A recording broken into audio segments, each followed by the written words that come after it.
I run a business that's doing multiple six figures a year in revenue. I have 7 team members I need to take care of that's in 4 different time zones.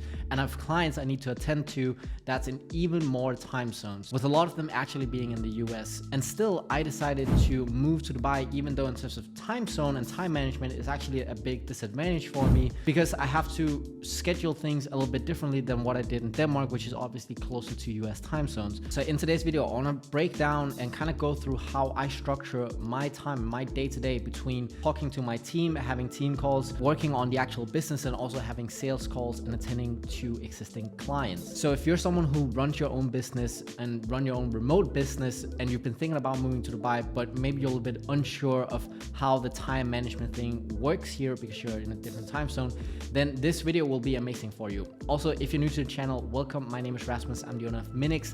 That's a performance marketing agency where we specialize in helping e-commerce brands scale through UGC videos and paid advertising. Also, if you end up enjoying this video, make sure to hit the thumbs up button and subscribe to the channel. That would massively help me out. And if you have any questions after watching this video, make sure to just leave them down below. I'll read all comments and respond to all questions. So if you want to have a chat about something, if you have a question you want answered, just leave them down below and I'll be happy to respond. But with that being said, let's get straight into it. So when you move to Dubai, right? And if you're dealing with US clients specifically, like US, like North America and South America, there's only 2 options for you, basically. There's the one I do, and then there's the one that I know a couple of my friends do. I just do what works for me, but you can either do early mornings or you can do late evenings. And that's just the nature of it. Because when you're dealing with North America specifically, they're usually gonna be somewhere between 9 and 12 hours behind Dubai. And so that just means that if you want to attend to those time zones, you need to rearrange things a little bit to actually make it work. So if you're like 9 to 5 person, like it's just not going to work if you want to attend to the US time zone, because they're just going to be asleep at that time. So what I do is I do early mornings. I wake up around 4:30 every single day, Monday to Friday, between like 4:30 and 4:45, and then I'm usually at my desk around 5 a.m. And that's where I'll be working basically. Either I'll be doing calls or I'll be doing deep work on the business. The other option you can do is that you can do late evenings, which I know a lot of my friends do because they can't fall asleep at 8:30 p.m. like I do. I like to prioritize my sleep. So they work until like midnight, around midnight, because that means that the US is coming up to like their end of day. So they can still get in all the calls that they need with their US clients throughout their workday, where mine is a little bit more spread out because my calendar is not open until like the afternoon in the US because I go to bed so early. So like there's different pros and cons to it, but basically how my day is structured, at least in the mornings, that I'll be sitting at my desk at around 5. And then for the first hour, that's just where I like check in or start working on important tasks. Like I don't have calls. My calendar is not open until 6 a.m. So that first hour is basically just me. I can crank out some work, whatever needs to be done. If there's anything urgent, I can talk to one of my team members. She's in Colombia.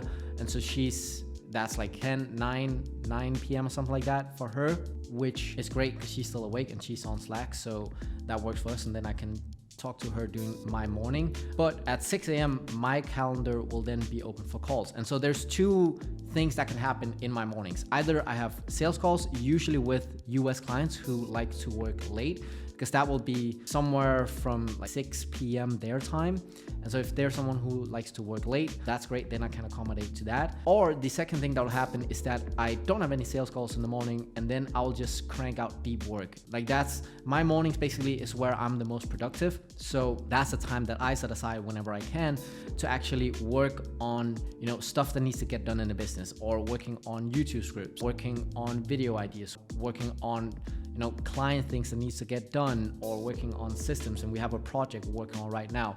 So like everything like that is what I do in the morning. Like that's where, I'll just be sitting at the computer and just working basically, or I'll be taking sales calls. And so that time basically lasts from 6 a.m. until 11. That's where my calendar cut off, 11 a.m. Dubai time. And from there, from 11, that's where I'll then be going to the gym, and I'll be having lunch and just chill for a little bit, and then back to work at around 2 p.m. That's where my calendar opens up again. So in the morning, it's either sales calls, deep work, or I have 2 calls a week with some of my VAs from the Philippines around 10. But that's pretty much it. Like that's the only thing really I will be doing in the morning is either deep work, sales calls, or 2 times a week I have a call at 10 a.m. with my VS in the Philippines because that's like 2 p.m. their time, so that works fine. Also, mornings work great for Asian clients if you have any of those, because if you get up really early, you can catch them early in their morning as well, which some people, you know, just like, so you can kind of accommodate to that. But once I've had my workout and my lunch, then it's 2 p.m. and then usually from that time, there's two things I do. There's either calls or content. So right now it's 4:20 p.m. Dubai time, shooting this YouTube video. And earlier today, I also shot another YouTube video, plus shot some other content that, you know, I'm doing for outreach. So that's usually what I'll be doing in the afternoon, besides with either my team, which is at 4:30 p.m. Dubai time, because I have some employees that's in South America. That's like early their morning, so that works fine. And then the calls I'll usually have in the afternoon is with European clients, because that works perfectly, because Europe is between 3 hours, if you're counting the UK with them as well, 3 hours to 1 hour for Eastern Europe. They're like 1 to 3 hours behind, so that works fine. So like 2 p.m. is anywhere from 11 a.m. until 1 p.m. in Europe, so you can kind of catch those midday. Obviously, they can also schedule in a time with me during my like late morning, which is their early morning, and my evening, which is, you know, their end of day basically, if you are a normal 9 to 5. So that basically works perfectly for Asia and for Europe, because my calendar cuts off at 7:30 p.m. That's where I have like my latest call scheduled. And so from 7:30 p.m. until 8:30 p.m., that's basically just my wind down time, where I'll read a book, I'll eat dinner, and just kind of prep for the night and just unwind a little bit. And what I've noticed is that from 5:30 p.m. Dubai until 7:30 p.m. Dubai, that's where the US clients again will start to book in meetings, because for some of them, that's their early morning. So if they like taking calls at 6, 7, 8 a.m. their time, they can do that, and so I can kind of accommodate to that. But if you want to accommodate completely for North America and South America, you will have to do late evenings. Mine is not optimal, because basically anywhere that's like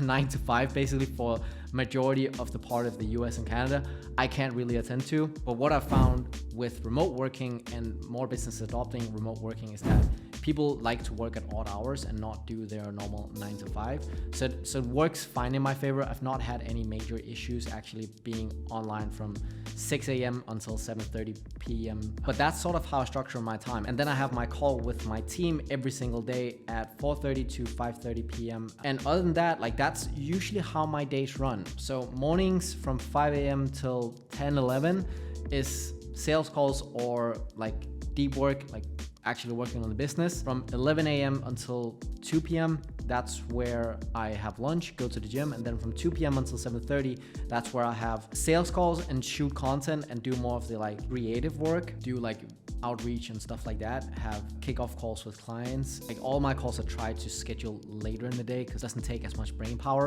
And that's where also I'll talk to my team and do all like admin work. But if you want to do the late evenings, what I would recommend and what I've heard from my friends is that if you do like the I'll work until midnight sort of thing, get your workouts in early in the morning, because the longer you can push it in the morning, because it's just not ideal for the US market, the better. So if you can start work at 12 or 1 or something and then just work late hours, I think that would be better. But for me, it works with early mornings. That's just kind of what I leaned into. I've always been someone that wakes up early and feel more productive in the morning versus at night. I'm not getting anything done late at night. Not who I am as a person. I would rather wake up at 3 a.m. and just start working straight away.